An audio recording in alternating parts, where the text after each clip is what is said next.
والعاقبة للمتقين ولا عدوان إلا على الظالمين وأشهد أن لا إله إلا الله وحده لا شريك له الملك الحق المبين وأشهد أن محمدا عبده ورسوله سيد ولد آدم أجمعين صلى الله عليه وعلى آله وصحبه الطيبين الطاهرين على مر الأيام والليالي والشهور والسنين. أما بعد.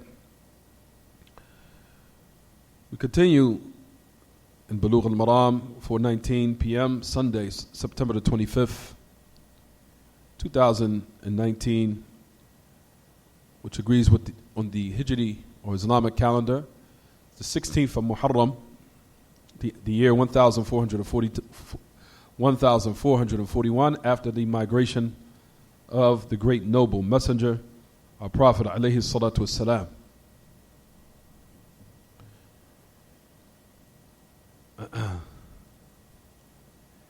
You'll find that we continue in the chapter of Kitab al-Nikah as we're discussing all the different narrations pertaining, or rather we're still in the chapter of marriage and the affairs that's connected with it, and all the subtopics or subtopics that comes underneath this chapter of marriage. And from those subtopics that we were discussing from the previous class, you'll find that we said in regards to the affair of withdrawal and all the narrations that we gather of some saying that its affair is impermissible. And we said that this is the origin. Then you'll find that the Messenger of Allah gave narrations that said it is permissible. So we gather between all those narrations. We gather between them and what is the meaning of them.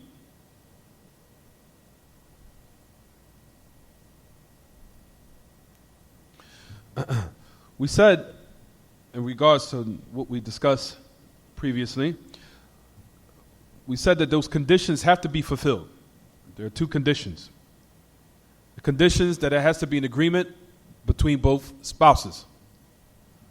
For verily, if the wife or the woman wants a child, then the man has to put forth his effort into agreeing or helping her or aiding her in that affair. If it was made clear before or prior to the marriage or the agreement, then of course then one was settled to a certain agreement. If it was made clear. But in regards to now, let's just say that the woman wants a child, then the man has to. It's obligatory, it's wajib. He has to aid her in that.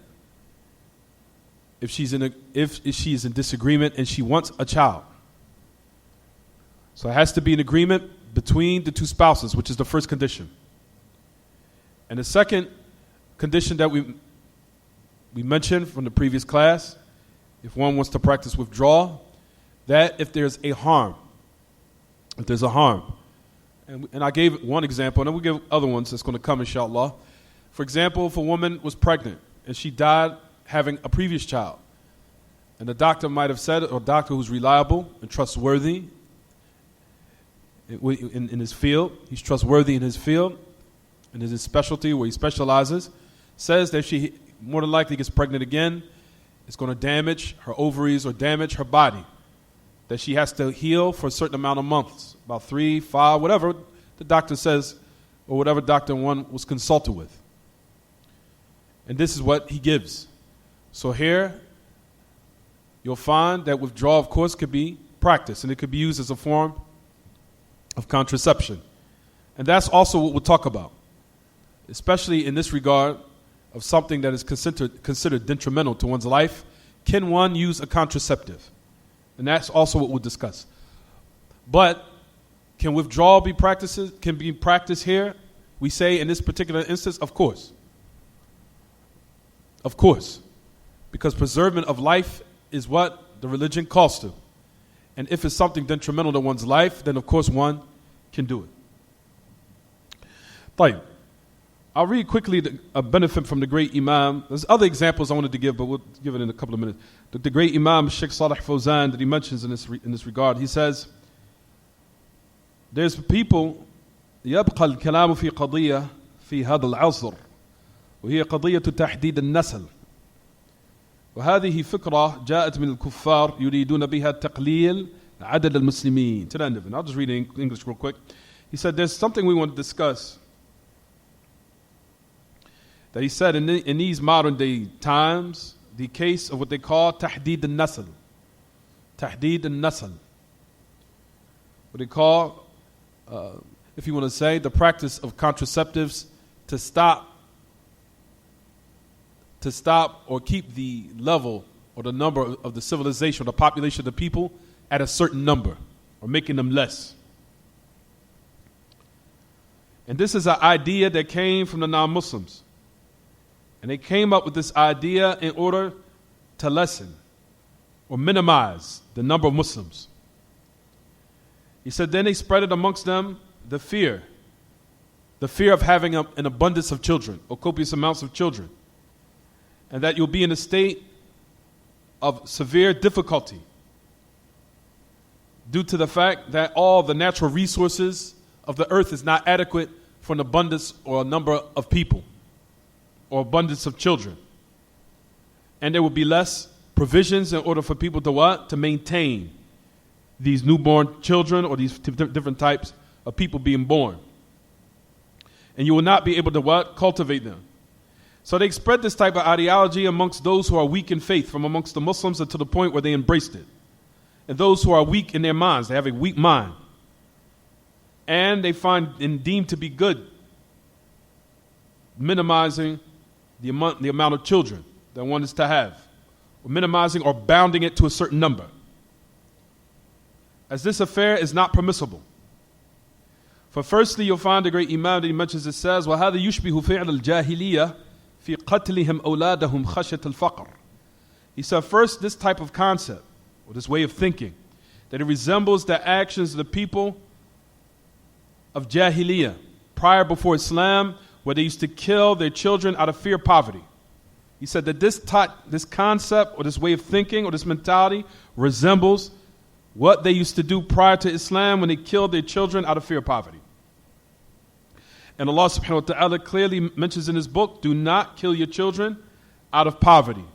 And another ayah, do not kill your children out of fear of poverty. So Allah subhanahu wa ta'ala prevented that.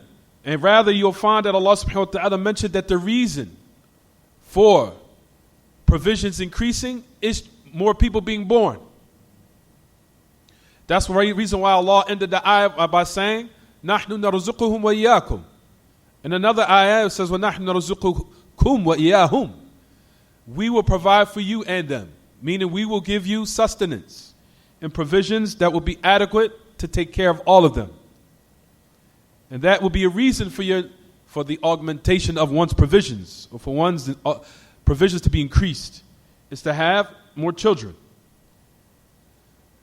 For Allah Ta'ala, of course, number one, we say that the provisions is in the hands of Allah. And Allah, as the great Imam, he goes on to say, حَفِظَ اللَّهِ وَلَا يَخْلُقُ نَفْسًا إِلَّا وَقَدْ قَدَّرَ لَهَا رِزْقَهَا. There's nothing of a soul created except Allah has predetermined its provisions. And an abundance of offspring is strength and might for the Muslims. كَثْرَةُ النَّسَلْ قُوَّةٌ لِلْمُسْلِمِينَ. An abundance of offspring is strength and might for the Muslims. An abundance of offspring is also might for people now to do more work and things to get done. عَلَى الْإِنْتَاجِ وَالْعَمَلِ. For there could be more hands to make it easy and relieve the burden off a certain amount of people, because we know the more hands that's in the pot to do the work, it makes it easy upon everyone, where everyone benefits, and at the same time, the work is not as difficult. It says it will bring about more production and more benefits that could get done of certain work. It said, we do not say what the enemies of Allah and His Messenger say, and we do not now propagate this type of mentality or this type of idea. وَلَا يَجُوزُ تَصْدِيقُهَا وَلَا الْعَمَلُ بِهَا. It is not permissible to grasp grasp it or believe in it, or to apply it, because it's an indication of having bad thoughts with Allah. As if he's fearing poverty, that as if Allah is going to forget about him or forget to provide for him, which is not the case.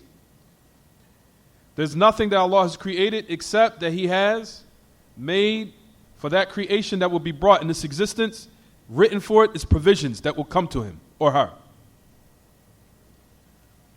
So it's incumbent upon us to make war or to fight this idea or this concept or this ideology and to warn from it. As we do not believe وَأَنْ لَا يُحَدَّدَ النَّسَلِ, that there should be a certain number bounded upon one's progeny or one's offspring. That this concept or idea needs to be what? Rejected.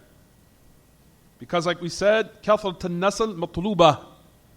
He said having abundance of offspring is what's requested in Islam.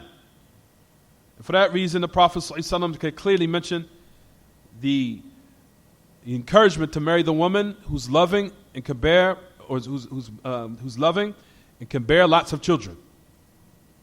So there could be a lot of offspring, in which Allah Prophet ﷺ clearly mentioned and said as a result of it, he will have the majority of the followers on the day of resurrection. And also there could be more productivity and things getting done. There could be more work done, more efforts, and more progress of work and things that have to get done amongst the society. Because there's more hands of people to do the work and to do the labor. And it takes the burden off another group, where they will not be overburdened. And like we said, productivity will be what? Will be enhanced if there's more people to do the work. What's in now? Oh, he's still praying. It's up to you. I'm praying. You could call him. Oh, no. Hold on for 1 second. Everybody's going to call you then.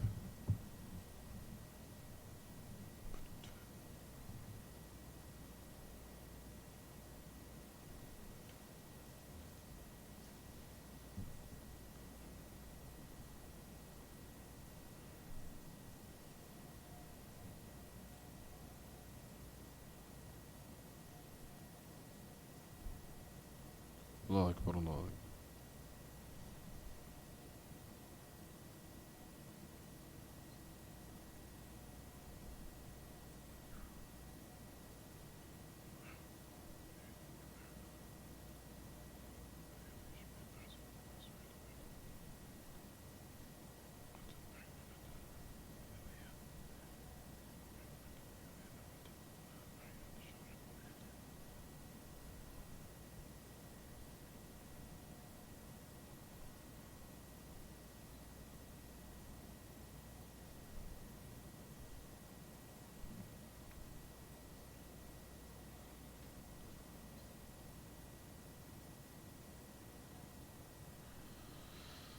الله أكبر الله أكبر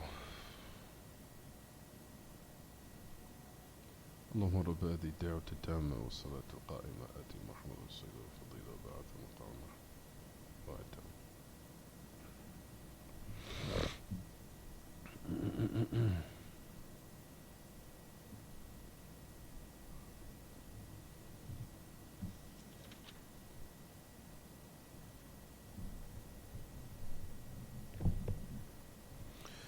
طيب. Then the great Imam Ibn Uthaymin, that he mentioned, alhamdulillah, he gives a lot of details. A lot of the Imam give details to show, alhamdulillah, how comprehensive all the affairs of our religion, except you'll find that in our religion, walillahi alhamd, except there's some details from Kitab and Sunnah, or giving us some details in regards to that matter. In regards to contraceptives, which we'll discuss right now, inshallah. طيب. You'll find that from these narrations, of course,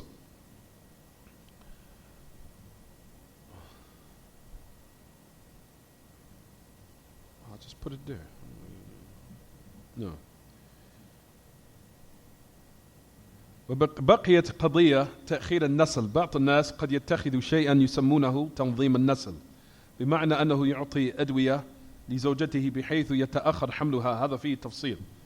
So now this is what we're going to discuss in regards, for example, what they say, children, or planning children and having them from time to time, meaning, okay, we want to have a child, then let's wait another time to have another child. Is this permissible? And those affairs we're going to discuss right now, inshallah. I'll touch on a little bit of it.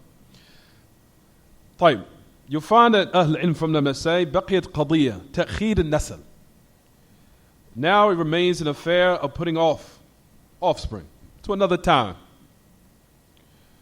As some people that they take something of a contraceptive and they call it, for example, systematic planning of pregnancy or what have you, where you will find, for example, they give one medicine to his wife or some type of medicine to his wife or some pill, what have you, in order for a pregnancy to be put off later.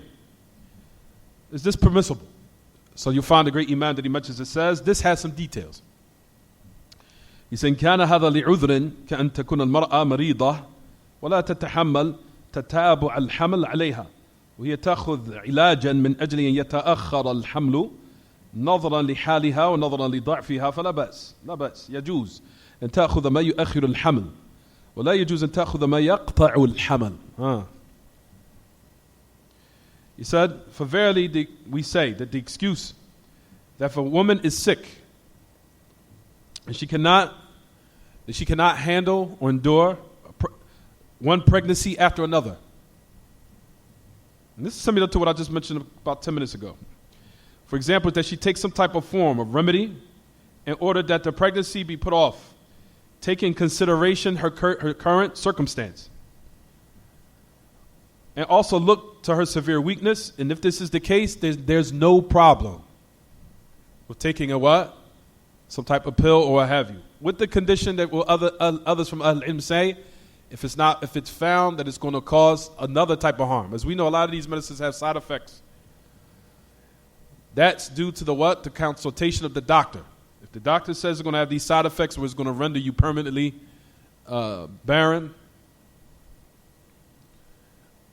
for a man or sterile for a woman, or sterile for a man and barren for a woman, then of course then it's not permissible to take it. But if it's going to put off the pregnancy due to her current circumstance that our body is in, of it being, for example, of it healing from a previous pregnancy or what have you, then she can take a pill to put off, or some type of herbs or what have you, to put off the pregnancy for later. He said, but it's not permissible of what would totally cut the pregnancy. That'll cut it, stop it completely. He said, وَأَمَّا إِذَا كَانَتْ لِغَيْرِ سَبَبٍ وكانت المرأة قوية ولا يؤثر عليها كثرة الحمل وتتابعه فلا يجوز أخذ ما يؤخر الحمل. As for if there's no reason, they just want to do it because I just feel like it. There's no legitimate reason whatsoever. And the woman is strong and she's not affected by having an abundance of children, an abundance of offspring, and that it will not, her doing it consecutively, one after another, one pregnancy after another, then it's not permissible for her to what? Put off the pregnancy. Is it clear what I'm saying, everyone? Is it clear what I'm saying? طيب.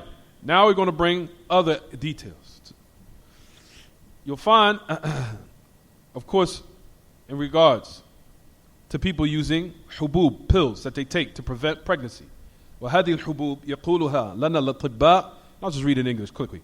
You'll find that these pills that people take, even Ibn Uthaymeen mentioned about these certain pills and all these different types, and especially in these days that I hear, which is called Depo, that women take.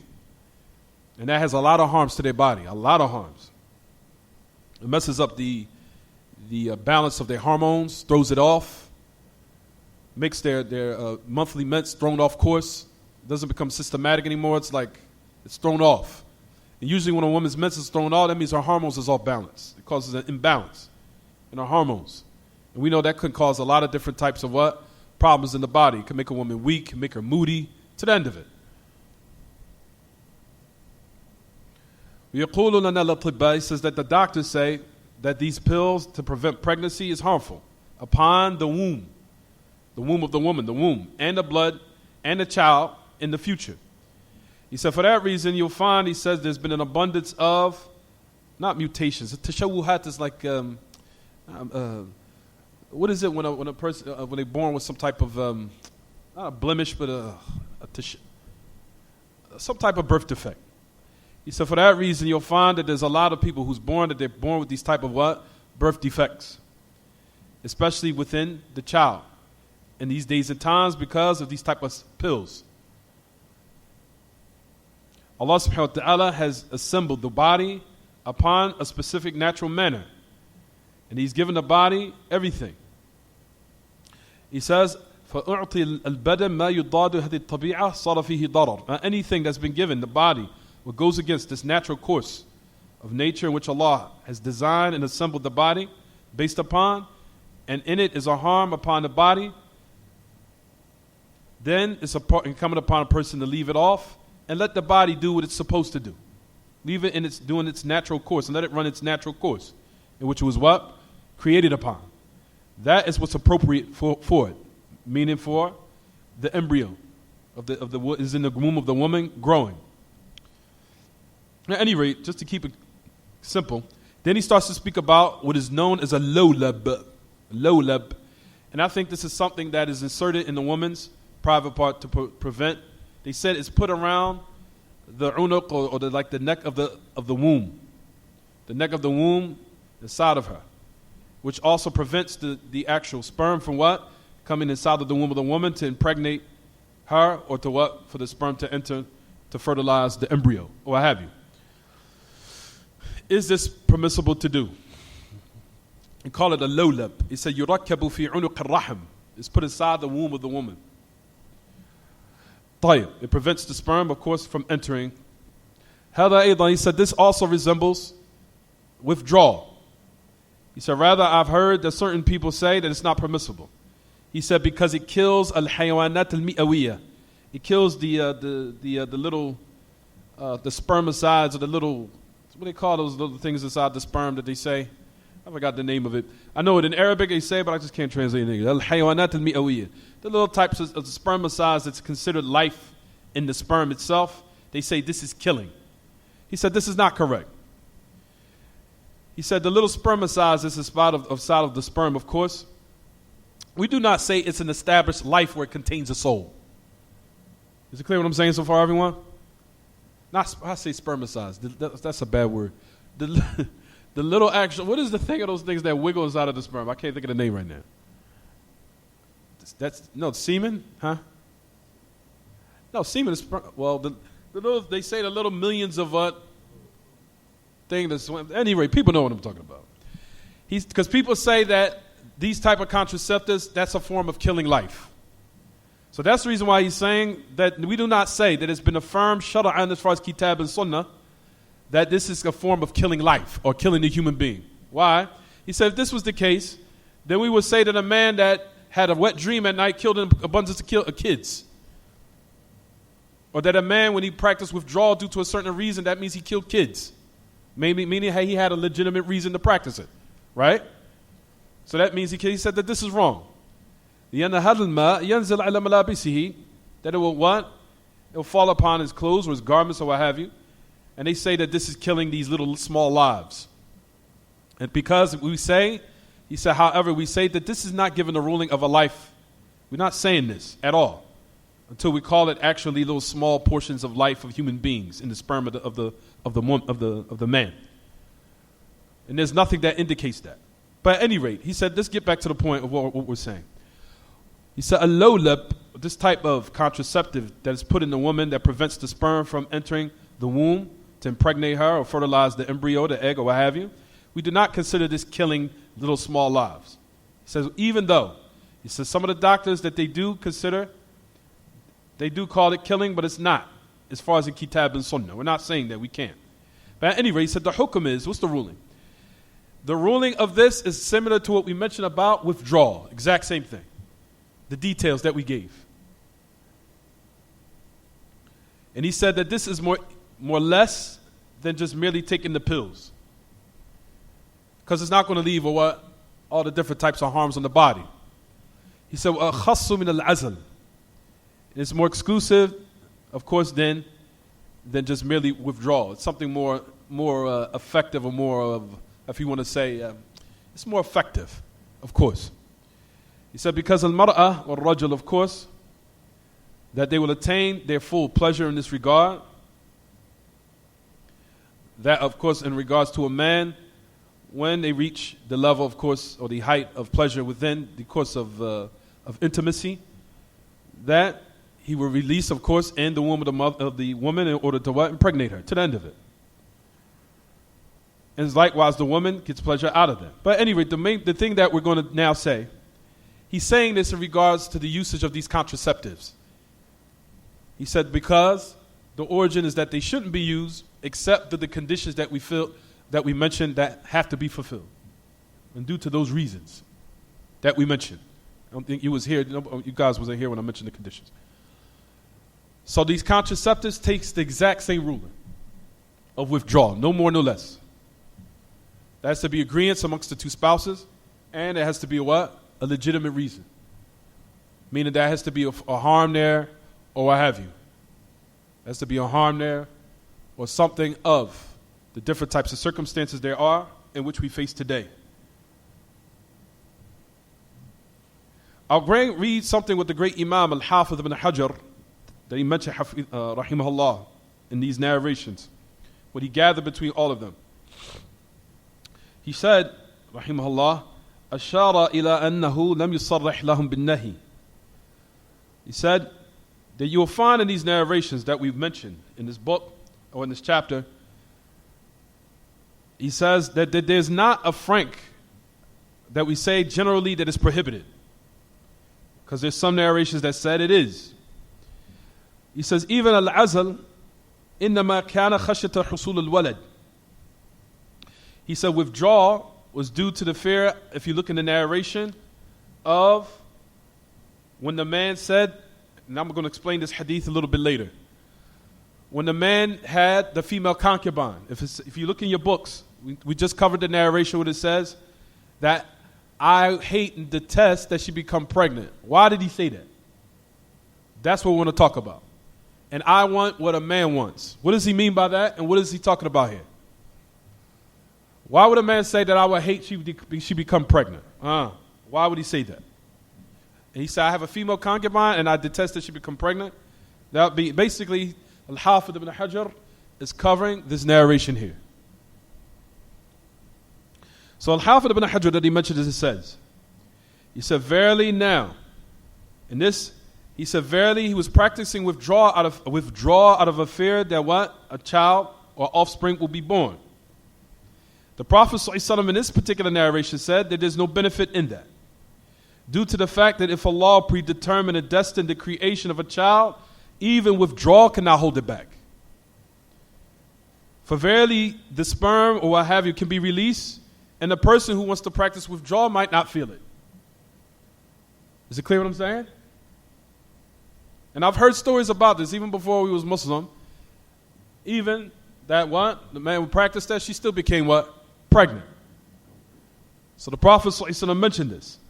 He said, for then the great Imam Al-Hafiz ibn Hajar said, فَيَحْصُلُ الْعُلُوقِ وَيَلْحَقُهُ الْوَلَدِ وَلَا رَادًّا لِمَا قَضَى اللَّهِ. To the end of it. He said, for verily the fertilization would take place where the sperm would stick, and then now what? Now, them being born or what have you, or the beginning stages of it, now will start and augment. Will now start and inaugurate, And there's no one that can reject or repel what Allah has predetermined, or what Allah subhanahu wa ta'ala wants. Now listen to what the great Imam Al-Albani, he mentions, it says. He said, قُلْتُ وَهَذِهِ الْإِشَارَةِ إنما هي بالنظر إلى العزل المعروف يومئذ وأما في هذا العصر فقد وجدت وسائل يستطيع الرجل بها أن يمنع الماء عن زوجته منعا باتا مثل ما يسمى اليوم بربط المواسير. He's talking about condoms now. So then he says, for verily this is taking place of what was known as this is taking consideration of the known withdrawal in that particular day, where a man will remove, of course, at the time where sperm is about to be released in the course of what? Intimacy. That when sperm is about to be released, he will what? Pull out, right? طيب. He says, as for in these days, in modern day society, for verily I find methods that men are able to prevent sperm from his wife from totally entering, in which they call today by wearing what they call rabt al-mawasir, or tying a condom or wearing a condom or what have you, or these or form of contraceptives, where it's tied around the private part during the act of intimacy. He said, for verily we say that this is not applicable to this hadith or in the meaning of it. بَلْ يَرُدُّ مَا ذُكِرَ فِي الْأَمْرَيْنِ الْأَوَّلَيْنِ. He said, but rather, this also comes in regards to now saying about this hadith that the sperm can what? Totally be rejected or be held back in these forms of contraceptives. At any rate, he says, وَعَلَى كُلِّ حَالٍ فَالْكَرَاهَةُ عِنْدِي فِيمَا إِذَا لَمْ يَقْتَرِنْ مَعَ الْأَمْرَيْنِ أو أحدهما شيء آخر وهو من مقاصد أهل الكفر في العزل مثل خوف الفقر من كثرة الأولاد. I'm going to just read quickly in English so we can finish. He said, for verily what is detested and hated here, that a person that they would do this, rather it would become haram. That if it did not come along with these type of practices or any of these practices, something, of course, that was designed by the ideologies of the disbelievers, if one was to practice withdrawal or indulge or partake in wearing or partake in these form of contraceptives, meaning that the reasons of why they do it is out of fear of poverty, due to an abundance of offspring, or out of their fear of a lot of spending and them becoming poor as a result of it, or that they don't feel like raising a bunch of kids, or I don't feel like spending on them, or I don't feel like the responsibility, I don't feel like the headache, or it's going to make me poor, to the end of it. That if this is the circumstance and this is the person's mentality, then this is what? Haram for you to do this. Is it clear? It's haram for you to do this, if this is your mentality. He says, now listen what he goes on to say. فهذه الحالة ترتفع الكراهية التي إلى درجة التحريم لاتقاء العازل في نيته مع الكفار. He said, for this reason, this circumstance, we say that it being detested now raises to the level of it being impermissible. You understand? It being detested. It being detested or hated to the level of tahrim, due to the fact that the niyyah or the intention of the one who practices withdrawal has now agreed with the intentions of the non-Muslims and the kuffar, of why they kill their children out of fear of poverty and out of fear of what? Being from the indigent or what have you. Now listen to this. Now he gives the exception of when one can practice withdrawal or coitus interruptus, or wearing a condom, or these type of contraceptives. Then he gives an exception, because we have narrations say that you what? Can do it, right or wrong. We mentioned in Buloogh Al-Maraam, it's in there. He says, in contrast to if the woman is sick, if she's sick, and the doctor is afraid that the sickness will increase because of her pregnancy, it's permissible for her to take a method temporarily, especially if the sickness is danger in which it will be detrimental, maybe it will bring death. For verily, in this circumstance, it is permissible. And then he says, rather you'll find, and even in this circumstance, it might be obligatory for you to wear a condom. Is it clear what I'm saying? يجب ربط المواسير منها محافظة على حياتها, in order to preserve and protect her life, and take away the what? The harm. Is it clear? Is it clear what I'm saying, everyone? طيب.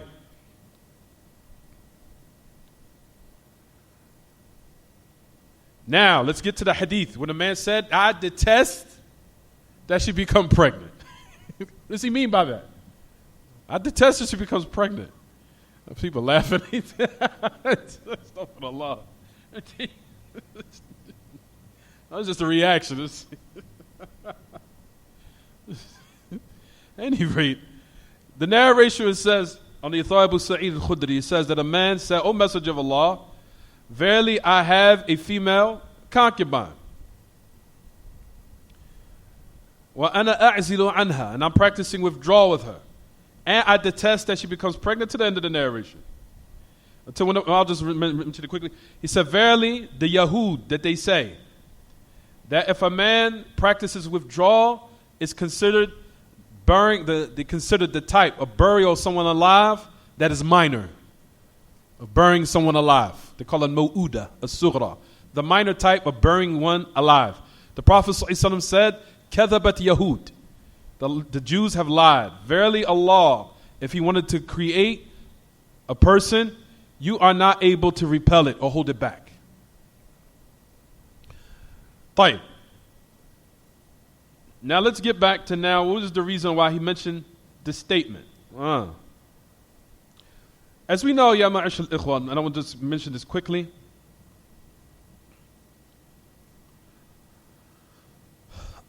Why did he say this statement, that I detest that she become pregnant? That's due to the fact that you have to know the ahkam, there's rulings in regards to how to treat a woman if she's a concubine. If she's a concubine. There's certain ahkam to that. And it returns back to this, just to summarize it, because I don't want to prolong, because we've got to pray.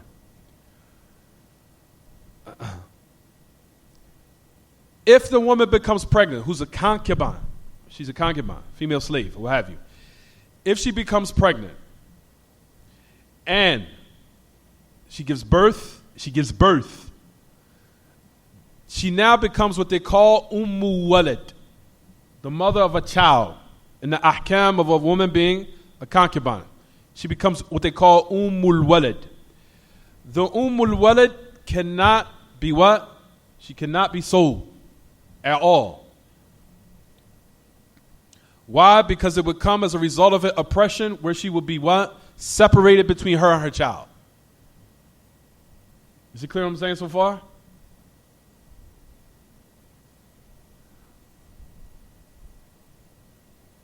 It's not permissible to separate between her and her child. So you see the ahkam even of riq, in regards to a concubine of slavery, is not like the slavery of the West, where they don't care.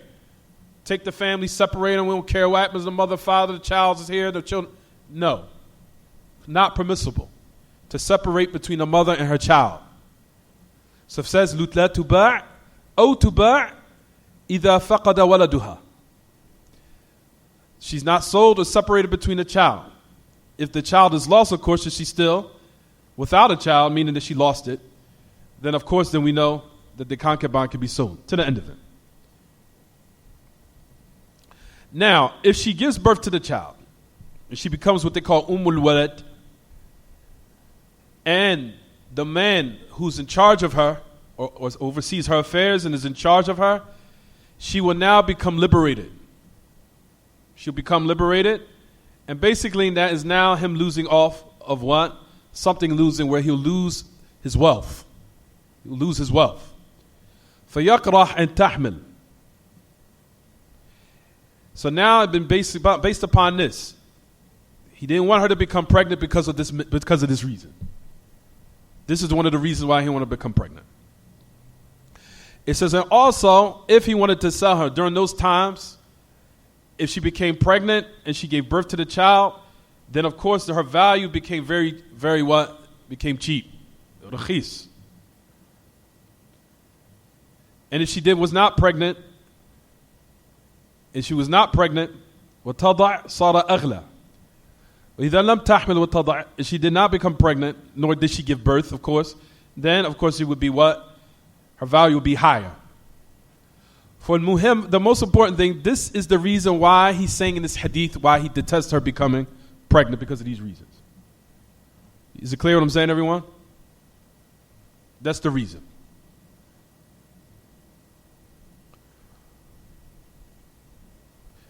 And that was because we said, and what has become manifest, and what we mentioned is said firstly, that he was afraid that she would become pregnant, she would give birth, and what would come as a result of it now, of course, she would have to be what? Paired up with her child always. They cannot be separated. Because you cannot separate between the mother and his child at all. That's oppression. And if she now becomes pregnant, she gives birth, then she will become freed. Become free after his death of the one who's in charge over her. Because we know, if a person has a female concubine, she's considered from her, the one who's in charge of her, she's part of his inheritance. She's part of his inheritance. And he loses out on that if she becomes what? Pregnant, and he dies. Is it clear what I'm saying? That's just to summarize. There's a little bit more details than that, but I'll keep it there. Just keep it right there. So that's the reason why he said this, and I'm going to stop here, and then we'll give us a little bit more details later. We'll stop because we have to pray. Is it clear to anything I didn't mention in the lesson, everyone? So we'll stop here. And I don't know if the sisters have a question, because I can't really hear it because now they built that wall. But we'll stop and suffice by what we mentioned in here. Is there any questions about the lesson? Any questions? Tafadal. No wire.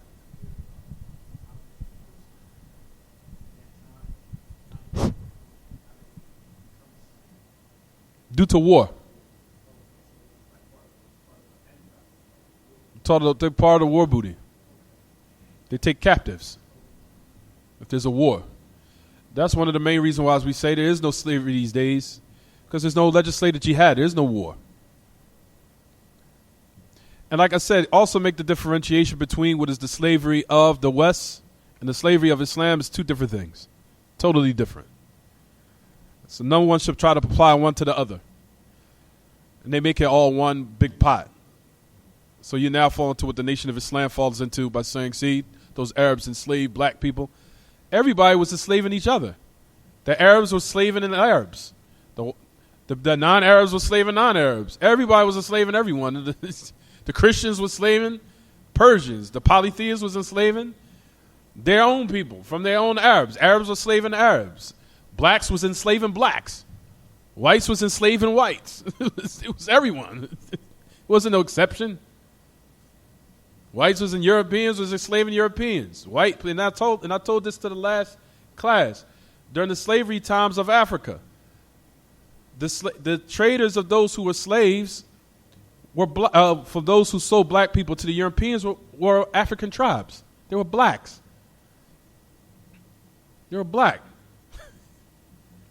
Read the history. The facts speak for itself. The black people, there was African tribes that came into the that came to the other tribes who they had what they say beef with, came in, fought them, took them, gathered them, sold them to the Europeans.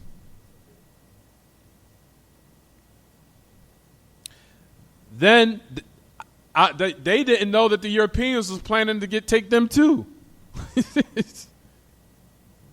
So you get evil, and evil comes onto you too. But the point of the matter is that the Africans were sold to slavery by Africans.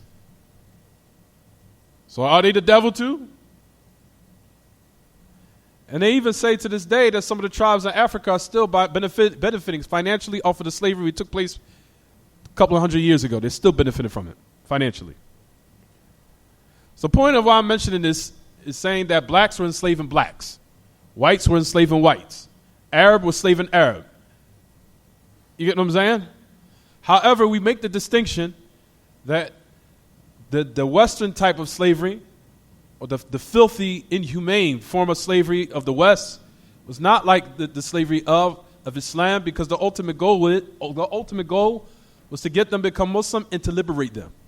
That's why you'll find, and look in the Quran, under certain ahkam, what you'll find in the ayah: liberate a slave, free a slave, liberate a slave, free a slave. How many ayahs you read, you say that? See, you will find a certain ahkam, liberate a slave, free a slave. So that's the ultimate goal. To get them to become Muslim so they can be upon an upright human being by knowing who their Lord is. And secondly, ultimately to give them their freedom. Is it clear what I'm saying? But there's still ahkam in regards to slavery in Islam. It's still there. So we don't believe the nonsense that the Nation of Islam pump, nor do we go to the opposite side extreme and be like the West, where they just bring some inhumane, filthy way of treating a human being by doing just inhumane, filthy things that you wouldn't even do that to your dog or your cat, but yet you would do it to someone human. Any other questions, anyone? Is it clear? Any questions about the lesson?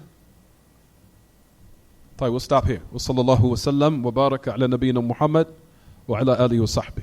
سبحانك اللهم وبحمدك وأشهد أن لا إله إلا أنت أستغفرك وأتوب إليك.